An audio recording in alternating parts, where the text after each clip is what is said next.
Camisa, né? Então, vamos lá, continuando.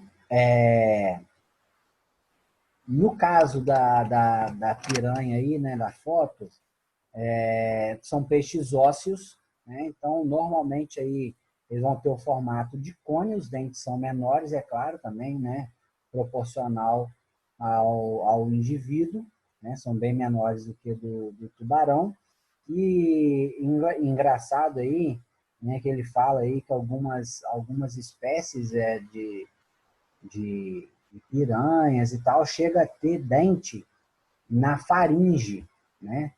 Já na descida da, da garganta lá, né, do caso, ele chega a ter dentes, né? São dentes que auxiliam aí no processo, né? Como são indivíduos carnívoros, né?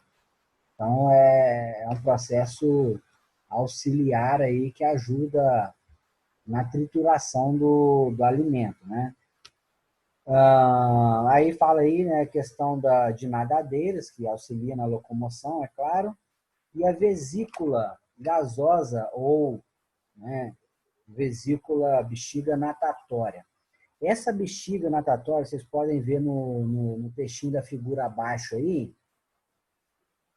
ela, quando você abre um peixe, né, quem já viu limpar um peixe ou quem já limpou um peixe, na hora que você abre ele, dentro dele tem uma bolsinha de ar. Tem uma bolsinha de ar, uma bexigazinha transparente. Essa bexiga, né, bexiga natatória ou vesícula gasosa, né, são nomes que o pessoal fala, ela para o peixe aí, ela auxilia na flutuação, né? Quando o peixe ele quer afundar, ele esvazia essa bexiga, né? E aí o corpo fica sem ar e aí ele desce.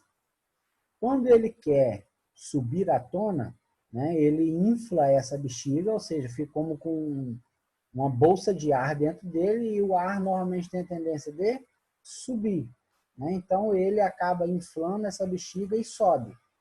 Essa bexiga, né, tem até alguns mitos em relação a essa bexiga natatória. Na minha infância, tentaram fazer eu comer essa bexiga, engolir essa bexiga natatória inteira, porque falavam que era bom para aprender a nadar, né? Se você pegasse essa bexiga natatória, né, de um peixe, ela inteirinha, e engolisse ela inteira, você aprendia a nadar.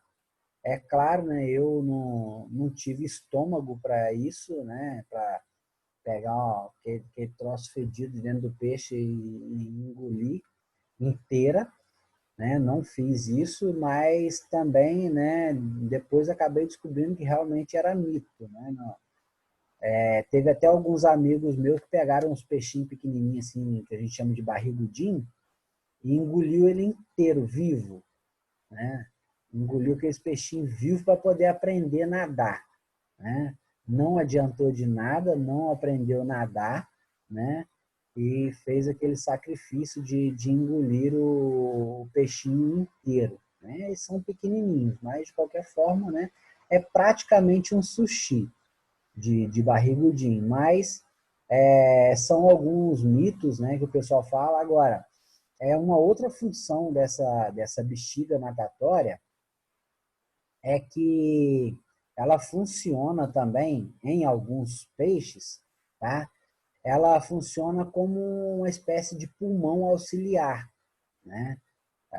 Alguns autores, né, falam, né, citam isso aí como a questão de um pulmão auxiliar. No caso de a, as brânquias, né, a oxigenação da água não está sendo suficiente, eles conseguem utilizar, né, os gases respiratórios que estão presentes nessa bexiga aí.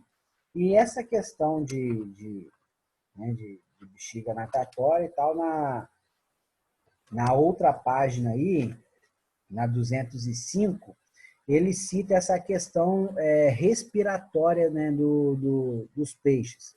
Fala aí É, de brânquia e tal, que é o órgão respiratório, né, que ficam na região lateral ali, logo atrás da cabeça. As brânquias, né, popularmente algumas pessoas também chamam de guelra, né? Ah, tem que arrancar a guelra do peixe, né? Isso aí é um nome assim popular que o pessoal, né, cita, que o pessoal dá, mas o nome, né, científico mesmo são brânquias. As brânquias elas são especializadas em retirar o oxigênio da água, né? Então ele retira o oxigênio da água, passa, né, para o sangue e vai circular oxigenando todo o corpo. Tem alguns peixes, né? Tem alguns peixes que são meio, né, pessoal, meio mutante, meio doido, igual a piramboia que está aí abaixo. Esse piramboia são chamados de peixes pulmonados, né? São peixes que têm a capacidade, né, de respirar fora d'água, né? Então, esses peixes pulmonados, eles vêm à tona, né? Eles sobem, vêm na superfície da água, né? E respiram. Eles têm essa necessidade. Então, se um peixe desse, ele se prender, por exemplo, numa rede, né? Ele está lá dentro d'água, e aí ele bateu numa rede, ficou preso numa rede, ele vai morrer afogado, ele vai morrer sufocado por falta de oxigenação, né? Já que ele tem a necessidade de vir à tona da água e respirar o oxigênio na superfície. Então, se ele não conseguir vir à tona, né, ele vai morrer por falta de oxigênio.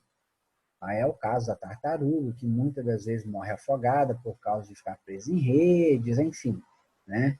Tem alguns indivíduos, né, que andam mesmo fora d'água, é o caso desse bendito aí, desse bagre africano, né?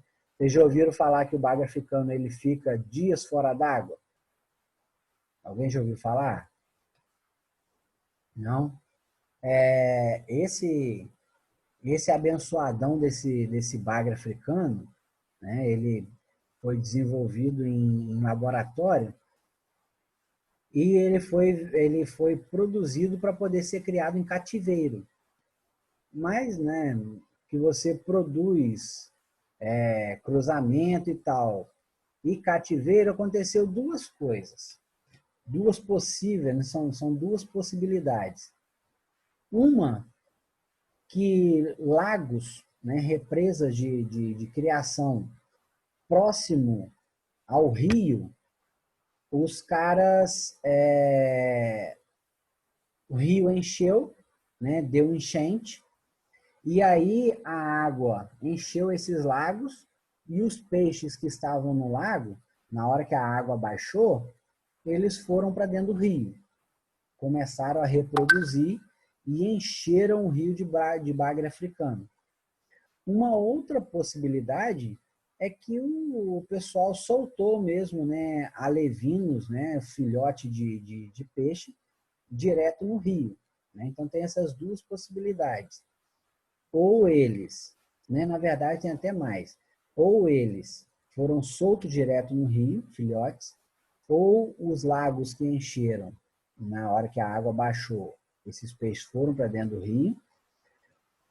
Tem uma outra possibilidade também que citam, é que esses peixes saíram dos lagos e foram para dentro do rio, rastejando no meio do chão mesmo, do pasto, né? E foi para dentro do rio, né? Tem essas possibilidades, né? Mas na verdade é que não é um peixe natural, ele é chamado de bagre africano, e ele come a maioria das outras espécies do rio, né? E come tudo que vê na frente, né? O bagre africano, eles já encontraram bagre africano dentro dos rios aí, com um peso, né, tamanho muito grande e peso, né, muito grande também, com dezenas de quilos, né? Eu ouvi falar de bagre africano que foi pegado com dezenas de quilos, né, com mais de 10 quilos, né? não é só história de pescador, não, né? Realmente eles crescem muito mesmo. São peixes que desenvolvem muito e comem de tudo também. É o tipo do peixe É. que... E aí o que que acontece que eu comecei a falar? Espera um pouquinho, Carol. Uhum. O que acontece é que esses peixes, se eles estiverem, por exemplo, num lago, em época de estiagem de inverno, esse lago seca, e eles podem sair do lago e facilmente andar no meio do chão, do pasto, né, alguma coisa assim, por até, o pessoal fala aí, em torno de até 2, 3 dias fora d'água, tá? Procurando uma fonte de água, tá? Procurando uma fonte de água. Então, é um peixe realmente muito resistente, tá? Muito resistente. Eu já vi o colégio que eu trabalhava que eu trabalho, né? Lá no Surubi, uma vez a gente estava nos dias de chuva, eu estava dando aula no segundo andar do colégio, e aí eu vi um tumultinho lá embaixo, próximo a onde é a quadra hoje, não tinha quadra. E aí depois eu vi uns moleques segurando um negócio na mão assim, balançando, não sabia o que que era.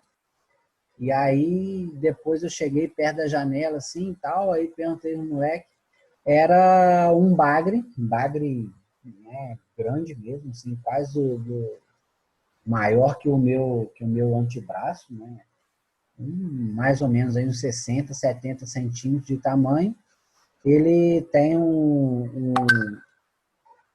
uma valeta, né, que deságua no rio, né? E essa valeta passa na frente do colégio. Então o peixe saiu, né, e veio andando e estava no pátio do colégio.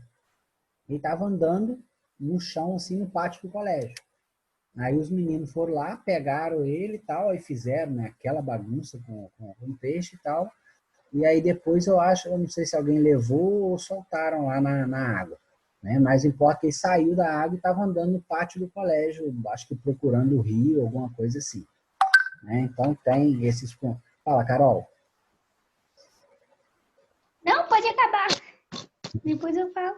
É basicamente isso aí, esses peixes pulmonados, né? Ele cita o caso da piramboia aí, que é um exemplo desse peixe pulmonado, que eles respiram, né, e vêm à tona na superfície da água respirar, né? Então, não são respiradores só por branco.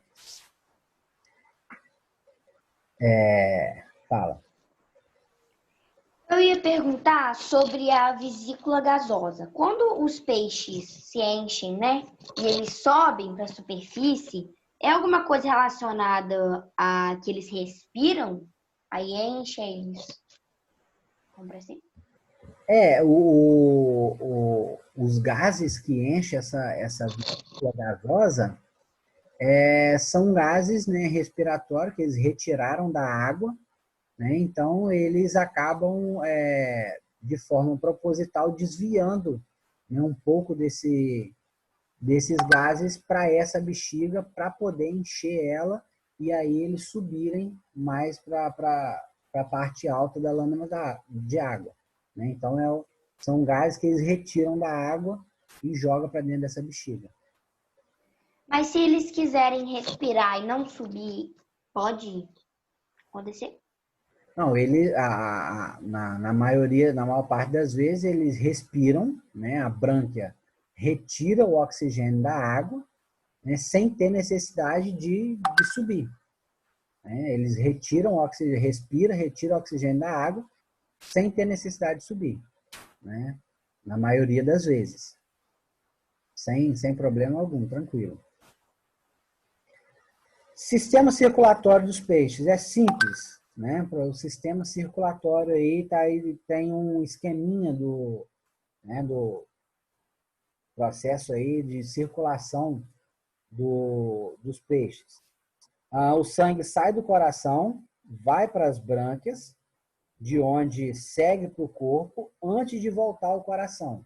É o processo circulatório do peixe. Ó, tá aí nesse parágrafozinho do lado do esquema do coração aí.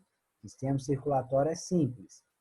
O sangue sai do coração, vai para as brânquias, de onde segue para o corpo. E aí, depois, eles voltam ao coração. No nosso caso, nós temos circulação dupla. O sangue, ele chega ao coração, aí ele vai aos pulmões, depois volta ao coração, para depois ir para o corpo. Essa é a chamada circulação dupla, porque o sangue passa 2 vezes ao coração, antes de ir para o corpo. No caso dos peixes, o sangue sai do coração, vai nas brânquias, aí lá nas brânquias ele oxigena. Ele pega oxigênio que mistura no sangue. Como o sangue ele já está oxigenado, aí o que ele faz? Ele circula no corpo do peixe, aí depois ele volta ao coração. Aí do coração ele vai nas brânquias de novo, das brânquias ele vai para o corpo do peixe e volta ao coração. Então é um processo simples porque ele passa uma vez só pelo coração. Do coração ele vai às brânquias, oxigena, vai para o corpo e aí volta ao coração. Né? Então é um processo cíclico. Né? É um processo simples que ele passa uma vez só. Entenderam o processo circulatório? Tem no esqueminha aí. Tem um esqueminha mostrando, né, com a numeração aí e tal. Vocês podem entender lendo essa legenda aí do lado do esquema. Entenderam esse processo circulatório, que é simples? Coração, brânquias, vai no corpo, entrega oxigênio e volta ao coração e corpo de novo. Pensa no molequinho que acordou 11 horas. Agora tá aqui rindo pra minha cara. Meu fiote. Sistema excretor, né, dos peixes. Ele filtra e elimina substâncias que podem se tornar nocivas se acumuladas no corpo do animal. Órgãos responsáveis são os rins. Né? Filtra e elimina substâncias, que é igual ao nosso caso. Tá? Igual ao nosso caso. Os rins, eles filtram o sangue, substâncias que são nocivas, que podem ser tóxicas para nós, o que os rins fazem? Filtra, retira essa substância do sangue e elimina para fora do corpo, ou seja, joga fora. São chamados órgãos excretores, tá? Processo de excreção do corpo desses indivíduos. No nosso caso, né, a gente elimina por via da urina, que essas excretas a gente vê na urina, né, de coloração amarelada e cheiro, tá? Que a gente vê na nossa urina. Cor e cheiro são as excretas, chamadas excretas nitrogenadas, que o nosso sistema urinário, né, os rins, eliminam através da urina. No caso desses indivíduos aí, os rins fazem a mesma coisa. Filtra o sangue, retira essas excretas e joga para fora. Né? O processo de filtração aí do sangue dos peixes. Na 206, fala aí sobre a linha lateral. A linha lateral, se vocês forem analisar um peixe, você pegar, por exemplo, uma tilápia, uma traíra, uma cará, se você escamar ele, se você raspar a escama desse peixe, você vai ver bem no meio do corpo dele, pegando de ponta a ponta, você vai ver que traça basicamente uma linha, pegando lá da cabeça até lá próximo à cauda. Você vê nitidamente essa linha retinha, assim, pegando todo o corpo do peixe. Essa é a chamada linha lateral. Né? Nesse peixe borboleta bicuda aí, né, eles estão mostrando aí essa linha. Em alguns peixes que não são escamados, né, você também nota essa linha bem no meio do corpo dos peixes, né? Para que serve essa linha lateral? Ele fala aí, células especializadas que recebem estímulos, né? Vibração na água, né? Quando você joga, por exemplo, uma pedra dentro do rio ou de um lago, né? Essa vibração, né? Os peixes sentem que alguma coisa caiu na água. Pode ser, por exemplo, alguma coisa arriscada para eles, né? Então, eles vão, né, tentar se livrar desse risco, desse perigo. Uma presa, né, por exemplo, né, para quem é carnívoro, né, eles sentem essa presença também. Outra coisa que a linha lateral serve, além de sensorial, para equilíbrio desse peixe, né? Ele dá uma noção que a gente chama de noção espacial, né? Essa linha lateral, eles dão essa noção se você está equilibrado em relação ao fundo, à superfície, né? E as laterais dessa região de água. Se for um rio, se for um lago, alguma coisa, né? Uma questão de senso de direção, né? Vocês estão nadando o rio assim, igual, por exemplo, os peixes que fazem, né, a piracema, que sobe de rio acima para poder reproduzir e tal. Então, esse senso de direção, essa questão sensorial, né, essa linha lateral, ajuda, auxilia também nesse processo de senso de direção, de equilíbrio, né, de perigo, de risco, enfim. É uma estrutura sensorial no corpo dos peixes. E aí, Jerônimo, você pode explicar de novo o equilíbrio, que eu não entendi muito bem. A questão, né, dele estar equilibrado na lâmina d'água em relação ao fundo, à superfície e as laterais da água, se for, né, um rio, por exemplo, as duas margens, ou a margem de um lago, alguma coisa do tipo, essa linha lateral, ele dá a ele essa questão de estar equilibrado na lâmina d'água em relação a esses referenciais. Referencial fundo, superfície e margem, se houver.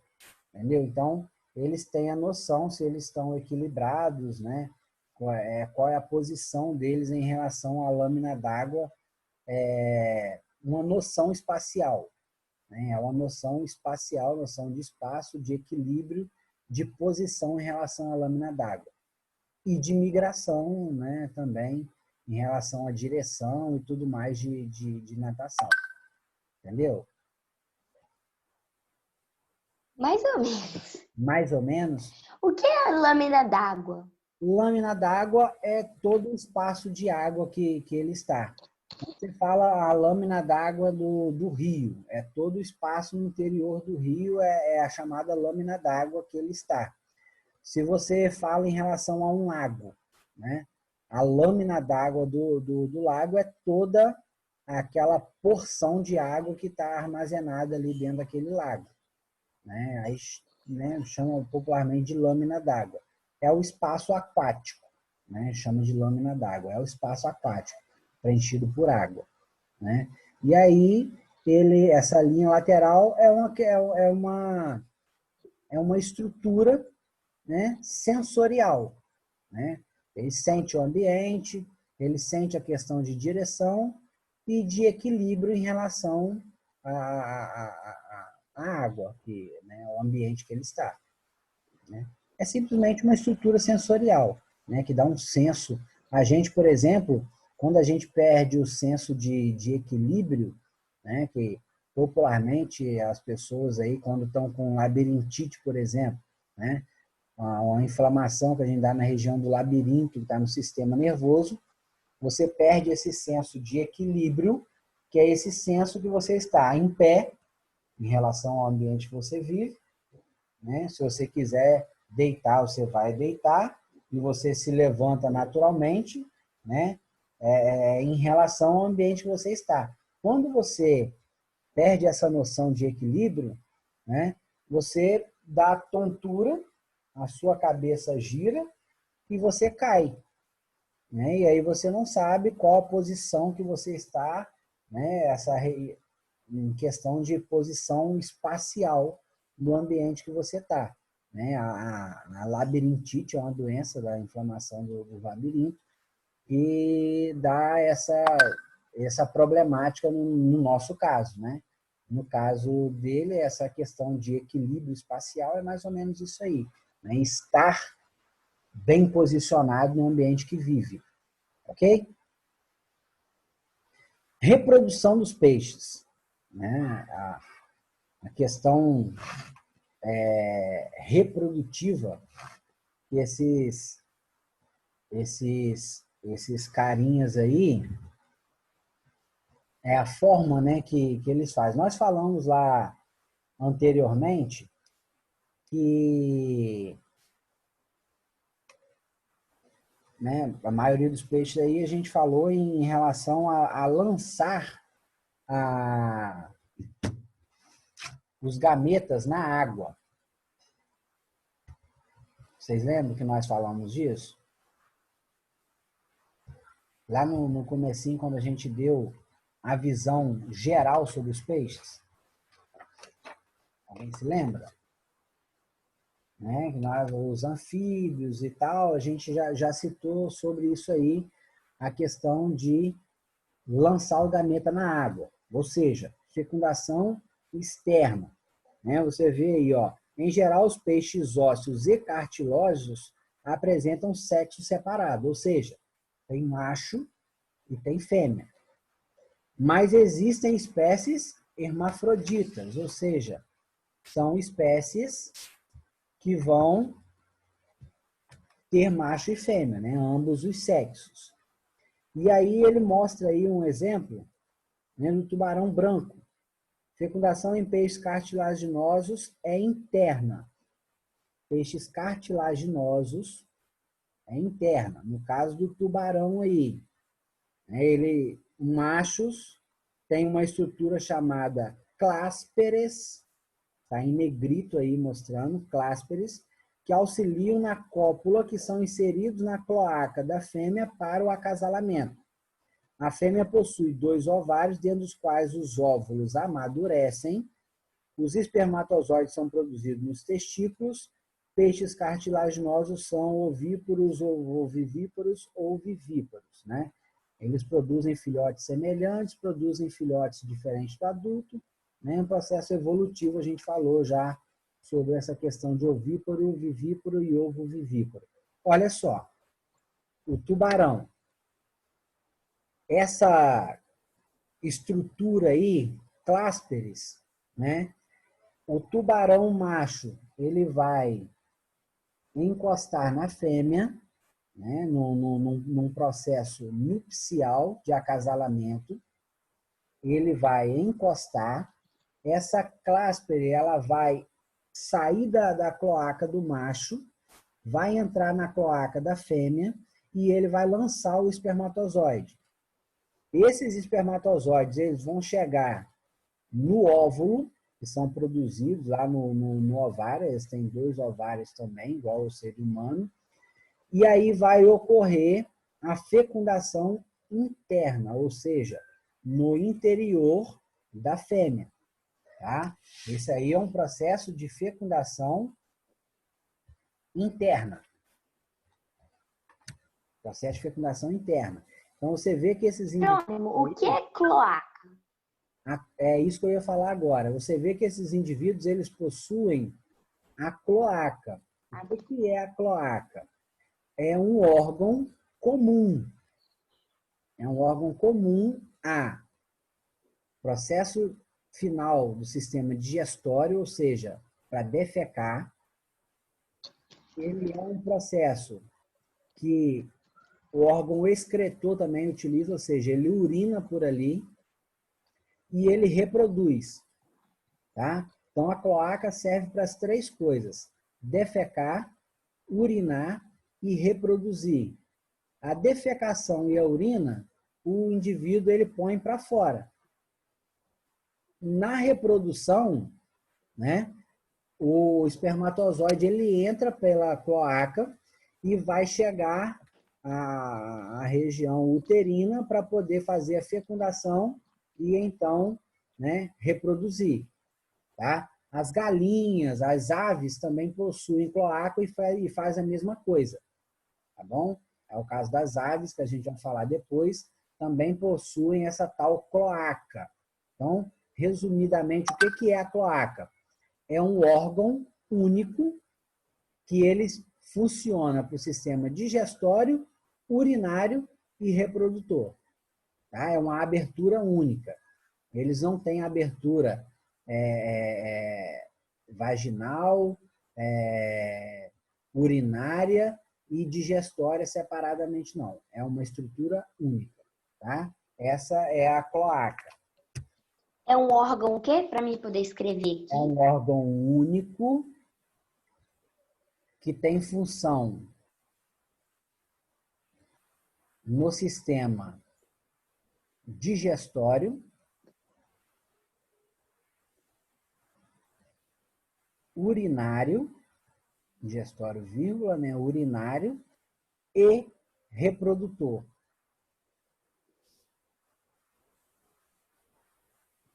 O sistema digestório, urinário e reprodutor, né? Elimina fezes, urina,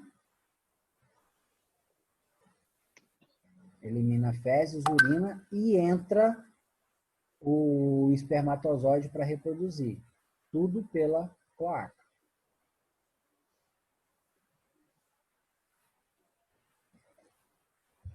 Bom? Uhum. Na segunda figura aí, né, mostrando aí os alevinos. O que são alevinos? São filhotes de peixe, né? Na maioria dos peixes ósseos, a fecundação é externa, né? Então, falou aí que os cartilaginosos, né, é fecundação interna.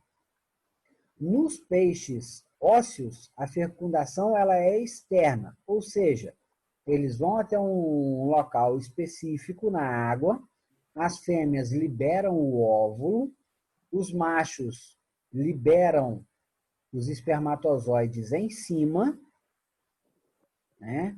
E aí vão desenvolver um estágio larval, né? Que são os alevinos. Os alevinos são os filhotes de peixe que eles estão na fase intermediária ainda, e depois dessa fase intermediária que ele vai chegar a aparecer com o indivíduo adulto, né? Ou seja, com um peixe adulto. Tá? Ele passa por esse estágio larval, que é o chamado alevino. Quando o pessoal fala assim, eu vou colocar o peixe num poço lá na roça lá e tal, fez uma represa para criação de peixe. Ele vai no local de criadouro e ele compra alevino. Ele compra o filhote de peixe, que são os alevinos, coloca lá na água, né? E aí, né, aqueles alevinos vão crescer e depois vão crescer. Em alguns locais também já vende os peixezinhos já grandinhos. Aí já não é mais alevinos, né? Não é estágio larval, já é peixe semelhante ao adulto, já mais crescido, só que filhote. Embaixo aí, algumas espécies de peixe constroem ninhos, ou seja, depressões na areia para pôr seus ovos. Em muitas dessas espécies podemos observar o cuidado parental, né? Algumas espécies eles vão no fundo, no substrato, né, no rio, mar, né, lago, faz uma movimentação, essa movimentação produz uma cova, né, um buraquinho, Nesse buraco eles fazem como se fosse um ninho. Ali é depositado o óvulo, depois o espermatozoide, né? Eles vão se encontrar, vai reproduzir, e aí você vai encontrar nessas espécies um cuidado parental. O que é o cuidado parental que nós falamos lá atrás já, né, de outras espécies? É quando os pais cuidam dos filhotes até certa fase da vida, né? Esse é o chamado cuidado parental. No caso aí dos peixes, é muito comum o macho ficar cuidando do ninho, né? Esse cuidado parental é muito comum em que os machos façam aí esse cuidado com o ninho, né? Ficar vigiando o ninho, né? No caso das espécies de peixe. Pessoal, a gente está chegando aí no finalzinho. Aí ele mostra aí também umas espécies, né? O cavalo marinho, que tem uma espécie de bolsa igual o canguru para guardar o filhote. É o macho que faz isso também, tá? É o macho que tem essa bolsa e fica com os filhotes. E tem outras espécies aí que guardam os filhotes na boca, tá? Eles abrem a boca, os filhotes ficam todos dentro da boca, e aí eles, né, cuidam dos filhotes, guardando, armazenando eles dentro da boca, tá? E aí a gente vai terminando, tá no último minuto aí. Pessoal, aí abre a câmera aí, põe a carinha aí pra gente tirar uma fotinha. Jerônimo, Oi. como que os peixes eles vão comer, sendo que os filhotes estão na boca? Mas isso aí é uma questão de momento, né? Eles não ficam o tempo inteiro dentro da boca. Né? Isso aí é para poder proteger, guardar e tal. Aí eles fazem esse processo. Mas não quer dizer E que... como é, Sim. Obrigada. e como é que eles entram ficam na bolsa incubadora do cavalo marinho? O cavalo marinho ele já tem essa característica, né? De os filhotes, né, quando saem, já vão para a bolsa igual o canguru. Eles migram para dentro da bolsa e ficam lá nessa bolsa incubadora. Sorriso, hein? Mostra o dente, mostra o dente.